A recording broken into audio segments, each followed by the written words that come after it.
শুভ সকাল বন্ধুরা। আমি শান্তা, আমার ব্লগ চ্যানেলে তোমাদের সবাইকে স্বাগত জানিয়ে আবার একটা নতুন ভিডিও শুরু করছি। তোমরা কেমন আছো অবশ্যই কমেন্ট করে জানাবে। আর আমি তো খুব ভালো আছি। সকালবেলা সমস্ত আশিবাসী কাজকর্মগুলো কমপ্লিট হয়ে গেছে, চা খাওয়া হয়ে গেছে। তারপর চলে এলাম ঘরের বিছানাটা পরিষ্কার করতে, কারণ ঘরের বিছানাটা একটু দেরি করেই পরিষ্কার করা হয়, কারণ মেয়ে ঘুমোয় বলে। আর মেয়ে একটু লেট করেই ওঠে, ও সকালবেলা ওঠে না আর ডাকিও না। কেন বলো তো, সারাদিনটা শোয়া হয় না। ওই উঠে স্কুল করবে, তারপর বাড়ি এসে, এখন তো 8 পিরিয়ড করে হয়, বাড়ি আস্তে আস্তে 5টা বেজে যাচ্ছে। খাওয়া দাওয়া করে একটু রেস্ট নিয়ে আবার বিকেলে পড়া রেডি করে পড়তে চলে যাচ্ছে। বাড়ি আসছে 9:30টায়। সারাটা দিন একটু রেস্ট হয় না, ওই জন্যে আমি একটু লেট করেই ওকে ডাকি। সকাল সকাল আর ডেকে দিই না, কারণ সকালে পড়া থাকে না। ওর কোনো দিনই সকালে পড়া না, প্রতিদিনই বিকেলবেলা পড়া থাকে। ও ওঠার পর আমি ঘরের বিছানাটা পরিষ্কার করে ফেললাম। ওই পরিষ্কার করে ফেলে। আজকে মশারি টাঙিয়েছি তো, আর আজকে মনে করলাম একটু ঝাড়াঝুড়ি করব। ওই জন্য ওকে বললাম, তোকে তুলতে হবে না, আমি তুলে ফেলবো। মশারি আমরা টাঙিয়ে শুই না। কালকে তো বৃষ্টি, আর এখন তো কদিন বৃষ্টি হয়েই যাচ্ছে একভাবে। আর কারেন্টটাও খুব ডিস্টার্ব করছে। আর ওই জন্যে না, কারেন্ট অফ থাকলে, পাখা চললে অতটা মশা কামড়ায় না, কিন্তু কারেন্ট অফ থাকলে না প্রচণ্ড মশা কামড়ায়। ওই জন্যে কালকে রাত্রে মশারিটা টাঙিয়েছি। মশারি টাঙালে ও আবার পছন্দ করে না একদম, কিন্তু কিছু করার নেই, এত মশা কামড়াবে রাত্রিবেলা, মশারি না টাঙালে ঘুম আসবে না। মশারি ওই জন্যে টাঙাতে হয়।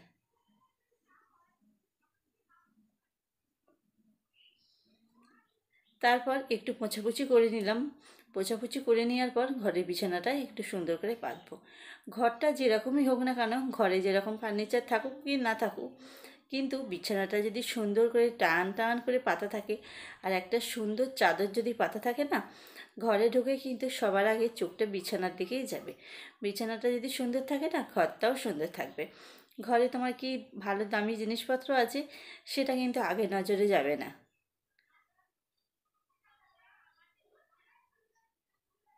শুই আমরা দুজনে, কিন্তু 3খানা বালিশ থাকে আমাদের। আমাদের মানুষের থেকে বালিশ বেশি থাকে বিছানায়। আর কালকে রাত্রিবেলা বললাম কারেন্ট ছিল না, হাত পাখাটা দরকার ছিল, হাত পাখাটা বিছানায় নিয়েই শুই।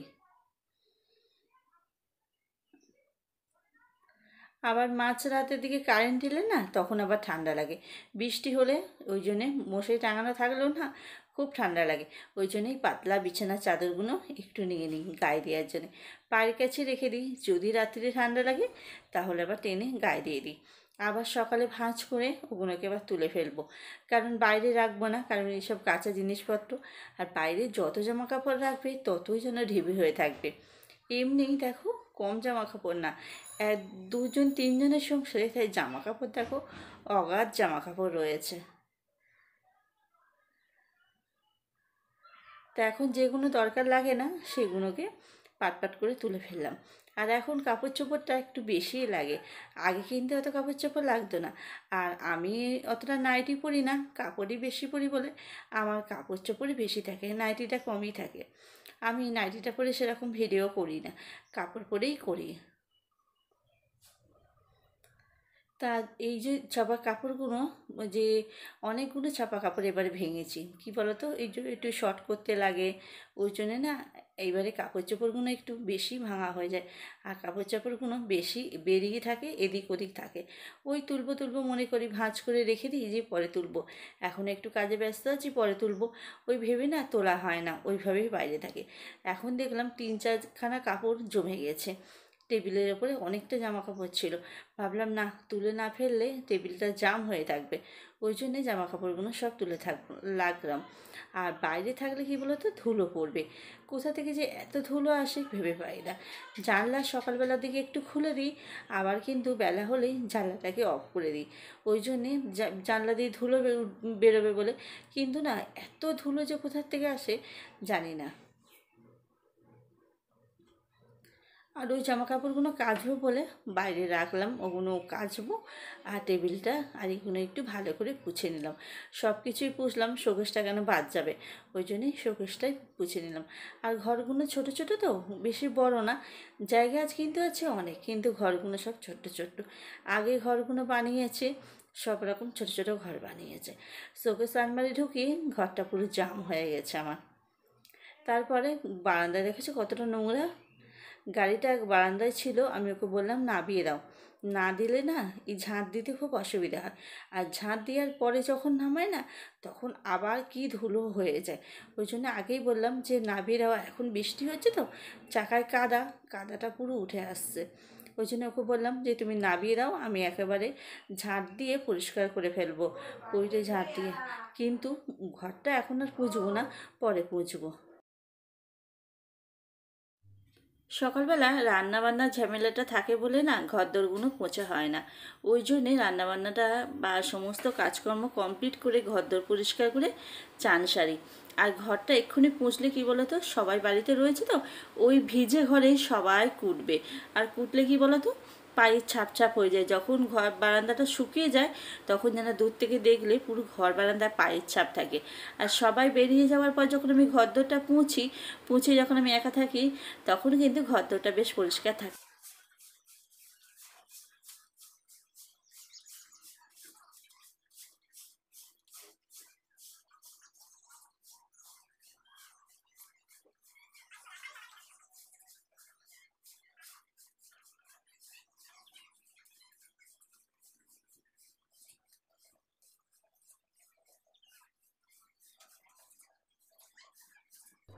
হাত পা ধুলাম, ধুয়ে কটা জামা কাপড় ছিল সেগুলো সব ভিজিয়ে রেখে এলাম।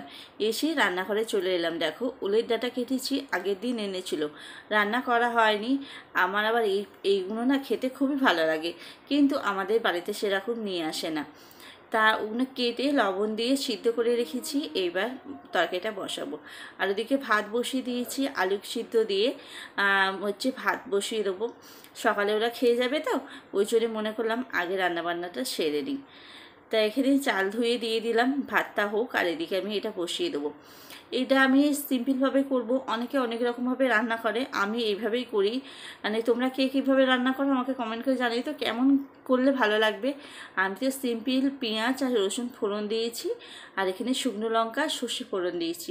কালো জিরেটা নেই বলে আমি সর্ষে ফোড়ন দিয়েছি, নাহলে একটু কালো জিরে ফোড়ন দিলে ভালো লাগে খেতে। বা কী দিয়ে কী বলো, মেন কথা হলো খাওয়া হয় না, খেলে আবার না মানে নানা রকমভাবে রান্না করে খাওয়া যায়, খাওয়া হয় না তো, ওই জন্য আমি জানি না কিভাবে করতে হয়, সিম্পলভাবে করি।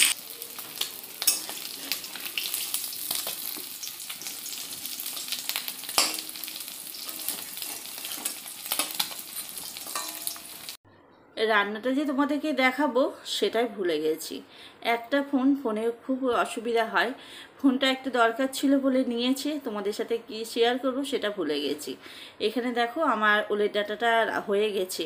ওই একটু নামানোর আগে একটু চিনি দিয়েছি, চিনি দিয়ে নামিয়ে নিয়েছি। আর বেশি মিষ্টি দিলে খেতে চায় না।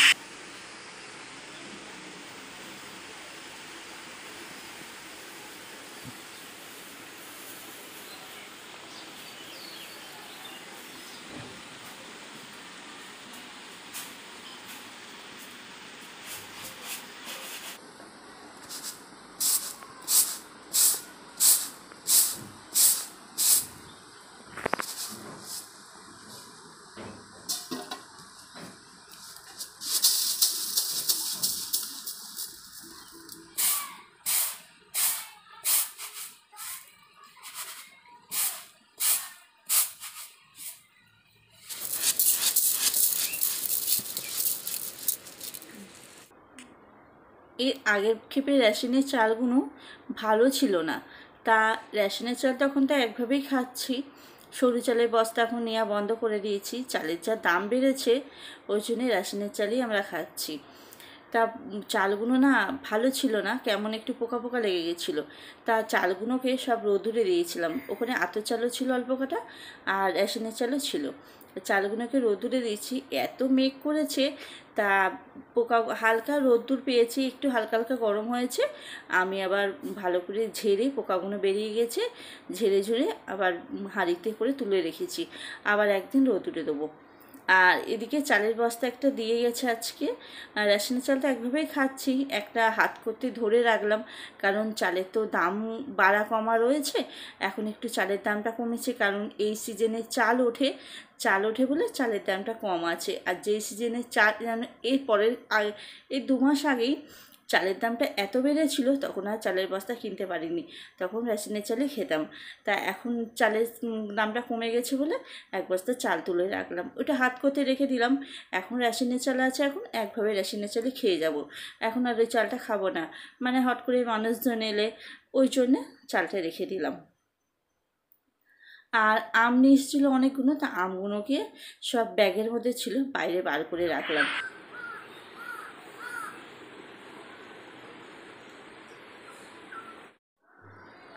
দেখলে আকাশের ওয়েদারটা তোমাদেরকে দেখালাম। সকাল থেকে তো এরকম কতবার মেঘ করছে, বৃষ্টি আসবে আসবে, কিন্তু বৃষ্টি আর আসেনি, কিন্তু এখন মনে হচ্ছে বৃষ্টি আসবে।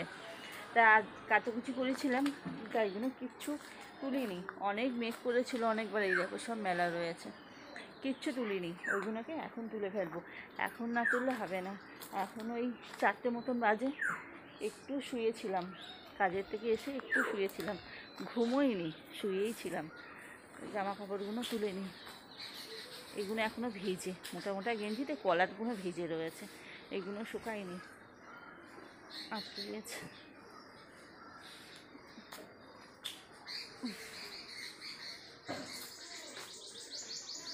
চলো তুলে নিই, আবার পরে কথা বলছি, তুলে নিই আগে, চলো।